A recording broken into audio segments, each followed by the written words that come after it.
नमस्कार दोस्तों, मैं राजकुमार मौर्य प्रखर इंडिया यूट्यूब मंच पे आपका स्वागत है। यूपी की 9 विधानसभा सीटों पर उपचुनाव समाप्त हो गया। इस उपचुनाव में भारतीय जनता पार्टी ने 7 सीट जीती और समाजवादी पार्टी ने मात्र 2 सीट जीती। इस उपचुनाव के बाद अब समाजवादी पार्टी के मुखिया अखिलेश यादव 2027 के विधानसभा चुनाव पर फोकस करने जा रहे हैं। जब फोकस करने जा रहे हैं तो समाजवादी पार्टी की तरफ से 5 बड़े फैसले होने वाले हैं, जिसको लेकर समाजवादी पार्टी के मूल कार्यकर्ताओं में खुशी की लहर है। 5 बड़े फैसले क्या हैं, सिलसिलेवार तरीके से आपको बताते हैं। आपकी जो भी राय हो इस वीडियो के माध्यम से जो मैं बता रहा हूं, कमेंट करके आप जरूर बताइए। वीडियो पसंद आता है तो अपने लोगों के पास शेयर करिए ताकि अधिकतम लोगों को जानकारी हो। जिसे समाजवादी पार्टी ने नारा दिया है पीडीए, पिछड़ा, दलित, अल्पसंख्यक, ए का मतलब अल्पसंख्यक भी बताया जाता है, आदिवासी, आधी आबादी, अगड़े सब बताया जाता है। तो समाजवादी पार्टी के मुखिया अखिलेश यादव पीडीए के तहत छोटे दलों को अपने साथ ला सकते हैं, जिसमें से चंद्रशेखर आजाद, और तमाम लोगों का कहना है कि चंद्रशेखर आजाद को अगर समाजवादी पार्टी अपने साथ लाती है तो ज़्यादा कुछ नहीं कहेंगे, पश्चिमी उत्तर प्रदेश में या पूरे उत्तर प्रदेश में उनके समर्थक धीरे धीरे बढ़ रहे हैं। जैसा कि आपने देखा, मीरापुर की विधानसभा सीट पर आजाद समाज पार्टी ने बहुजन समाज पार्टी को लगभग समाप्त कर दिया। इसका मतलब लोकप्रियता है। चुनाव जीतना अलग बात है, हार जाना अलग बात है, लेकिन वोट जो मिल रहा है वो बता रहा है। और हर विधानसभा में आजाद समाज पार्टी का लगभग संगठन तैयार हो चुका है, तो इनका भी साथ समाजवादी पार्टी ले सकती है। स्वामी प्रसाद मौर्य हैं पीडीए के नेता के तौर पर। समाजवादी पार्टी इनको भी 2027 के चुनाव के लिए अपने साथ ला सकती है। कैसे लाएगी, उसके पीछे कई रणनीति हैं। हो सकता है अपने पार्टी के सिंबल पर लड़ाएं, हो सकता है 1-2 सीटों पर उनको खुद दे दे, लेकिन स्वामी प्रसाद मौर्य के लिए कोशिशें जारी हैं। पल्लवी पटेल हैं, पल्लवी पटेल ने अभी उपचुनाव लड़ा, आप सब जानते हैं।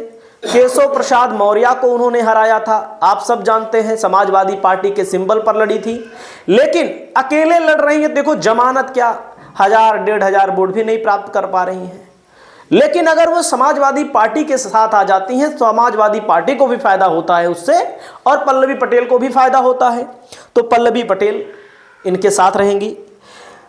केशव देव मौर्य हैं जो लगातार समाजवादी पार्टी के पक्ष में बात कर रहे हैं। हालांकि पिछली बार इनके घर में इनके लोगों को 2 लोगों को टिकट दिया था सपा ने, और समाजवादी पार्टी हार गई। लेकिन लगातार बात जो करते हैं, संविधान की बात करते हैं, इनको भी समाजवादी पार्टी अपने साथ ला सकती है। सीट कितनी देगी इसको नहीं कह सकते, लेकिन अपने साथ इन लोगों को रखेगी।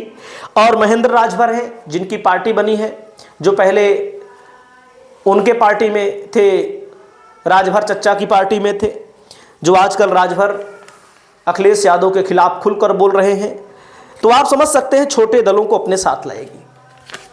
और छोटे दलों के अलावा भी अपनी पार्टी में पीडीए का मतलब ये नहीं होता परिवारवाद। जैसे उपचुनाव में परिवार के लोगों को टिकट दिया था इन्होंने, ये नहीं चलने वाला है। जनता इसको स्वीकार नहीं करेगी।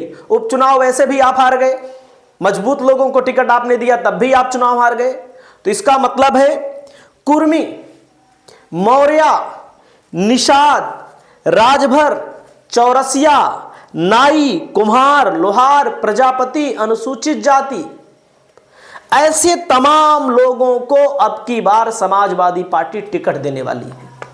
ये बहुत बड़ा निर्णय है समाजवादी पार्टी का। इस निर्णय से समाजवादी पार्टी को फायदा मिलेगा। क्यों फायदा मिलेगा? क्योंकि यादव मुस्लिम की पार्टी कही जाती रही है। 2024 में इनको हर वर्ग का टिकट मिला, हर वर्ग का वोट मिला। इन्होंने हर वर्ग के लोगों को टिकट दिया। अगर भारतीय जनता पार्टी में देखेंगे तो एक भी मौर्य सांसद नहीं है लोकसभा में। उत्तर प्रदेश की बात मैं कर रहा हूं, लेकिन समाजवादी पार्टी ने 3 सांसद बनाए, 2 तो बनते बनते रह गए फूलपुर और फर्रुखाबाद में, आपने देखा। कुर्मियों में भी रिकॉर्ड है इनका, 8 से ज्यादा सांसद हैं इनके पास, बीजेपी के पास नहीं है, ना के बराबर हैं बीजेपी के पास, 1 2 3 होंगे, इससे ज्यादा होंगे नहीं। निषाद में समाजवादी पार्टी के पास विधायक है, सुल्तानपुर से, संत कबीर नगर से, और इन्होंने टिकट दिया था मिर्जापुर में। बिंद निषाद सब एक ही हैं। राजभर में समाजवादी पार्टी के पास है, ठाकुर भी है समाजवादी पार्टी के पास एक, ब्राह्मण भी है समाजवादी पार्टी के पास एक। तो ऐसे समाजवादी पार्टी ने हर वर्ग को टिकट दिया था, जिससे इसको फायदा हुआ। और एक बड़ी शिकायत आ रही है, जो सांसद चुनाव जीत गए हैं, जो दिल्ली में बैठ चुके हैं, जैसे हमारे यहाँ के भी सांसद हैं, हमारे बगल सुल्तानपुर के भी सांसद हैं, या हम देख रहे हैं कि तमाम ऐसे सांसद जो चुनाव तो जीत गए लेकिन अपने क्षेत्र में एक्टिव नहीं हैं, कार्यकर्ता बेचारे परेशान हो रहे हैं, अगर कोई काम है तो कहां जाएं बेचारे। तो ऐसे सांसदों से समाजवादी पार्टी को नुकसान हो रहा है। इन सांसदों को क्षेत्र में एक्टिव करने की जरूरत है। इनकी भी चूड़ी कसने का काम अखिलेश यादव करने जा रहे हैं, क्योंकि चुनाव तो जीत गए, जनता ने वोट दिया, जनता ने भाजपा को केवल इसीलिए हराया था, आप लोग जानिए, कि लोग क्षेत्र में नहीं रहते। क्षेत्र में नहीं रहोगे तो कार्यकर्ता आपका प्रचार नहीं करेगा, खुद तो वोट दे सकता है लेकिन दूसरों से वोट नहीं दिलवा सकता। तो सांसदों को लेकर बड़ी शिकायतें हैं, समाजवादी पार्टी के कार्यालय पर पहुंच रही हैं, और जो बूथ के लेवल के कार्यकर्ता हैं, जिला स्तर के लेवल के कार्यकर्ता हैं, उनको सुनने वाला कोई नहीं। तमाम लोगों के यहाँ ठेका पट्टा जो होता है भाजपा वाले ही पा रहे हैं, जो भाजपा में पाते थे वही सपा में भी पा रहे हैं। तो सपा के सांसदों को जीतने का मतलब क्या हुआ? अपने कार्यकर्ता खुद असंतुष्ट हैं, तो बड़ी जिम्मेदारी दी जा रही है, इन लोगों की चूड़ी टाइट की जाएगी, नहीं भविष्य में इनको टिकट नहीं मिलने वाला है। और कुछ वर्तमान के विधायक हैं, जो विधायक तो बन गए समाजवादी पार्टी के वोटरों के माध्यम से, पीडीए के वोटरों के माध्यम से, लेकिन वो सोचते हैं कि हमारी खुद की लोकप्रियता है, लोग मजबूरी में वोट देते हैं, जब सामने विकल्प नहीं है तो आपको वोट दे रहे हैं। तमाम ऐसे विधायक हैं, आप लोग कमेंट करके बताइएगा, क्या आपके यहाँ के विधायक अगर सपा के हैं तो क्या वे किसी के यहाँ दुख में सुख में भागीदार हो रहे हैं? कुछ मान लीजिए आप सत्ता में नहीं, आप काम नहीं करवा सकते, तो दुख सुख में तो आपको भागीदारी लेनी चाहिए, लोगों की मदद थोड़ी बहुत करनी चाहिए। ऐसे मामलों को लेकर समाजवादी पार्टी एक्टिव हो चुकी है, ऐसे विधायकों की टिकट काट देगी। जिन विधायकों को घमंड हो चुका है कि हमारी लोकप्रियता के कारण सपा जीती है, क्योंकि सपा का वोट है, सपा के वोटर के माध्यम से जीते हैं, जातिगत समीकरण के माध्यम से जीते हैं। तो समाजवादी पार्टी का चौथा निर्णय है कि अपने क्षेत्र में जो विधायक आ नहीं रहे हैं, जा नहीं रहे हैं, और जो दुख सुख में भागीदार नहीं हो रहे हैं, उनके टिकट को काट दिया जाएगा। पांचवा सबसे बड़ा निर्णय है दोस्तों, प्रत्येक जिले में दौरा करने जा रहे हैं अखिलेश यादव खुद। जैसे कि लोकसभा के चुनाव से पहले समाजवादी पार्टी हर जिले में अपने लोगों के लिए काम कर रही थी, अपने लोगों को इकट्ठा कर रही थी, प्रशिक्षण शिविर आयोजित कर रही थी। तो प्रशिक्षण शिविर के माध्यम से हर जिले में समाजवादी पार्टी के मुखिया अखिलेश यादव शादी के बहाने, विवाह के बहाने, दुख सुख के बहाने वैसे भी एक्टिव होने जा रहे हैं, क्योंकि पूरा दारोमदार इन्हीं पर है।